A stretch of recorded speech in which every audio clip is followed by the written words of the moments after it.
আজ মাধ্যমিকের রেজাল্ট বেরিয়েছে। কারোর মুখে হাসি, কারোর চোখে জল। কেউ নিজের নম্বর দেখে গর্বিত, আর কেউ নিজের প্রচেষ্টায় প্রশ্ন করছে। কিন্তু আমি তোমাকে একটা কথাই বলি, তুমি যে কত নম্বর পেলে সেটা তোমার পরিচয় নয়।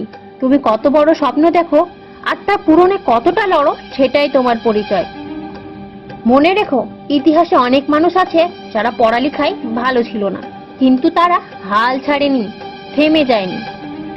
কারণ তারা জানতো জীবন মানে একটি পরীক্ষার খাতা নয়, জীবন মানে নিজেকে বারবার গড়ে তোলা। আজ যদি তুমি হেরে যাও, কাল জয় করার গল্প কিভাবে লিখবে? কাঁদো, ভেঙে পড়ো, কিন্তু দাঁড়িয়ে যাও আরেকবার। কারণ তুমি পারবে। হ্যাঁ, তুমি পারবে। তুমি যদি নিজের উপর বিশ্বাস রাখো, যদি তুমি থেমে না যাও, যদি তুমি নিজেকে বলো আমি আবার শুরু করব, তোমার রেজাল্ট যাই হোক না কেন তুমি দুর্দান্ত, তুমি অমূল্য, তুমি অদ্বিতীয়। কারণ আজ থেকে শুরু করো নিজের জন্য, নিজের স্বপ্নের জন্য। কারণ শেষ একটাই কথা, তুমি পারবে।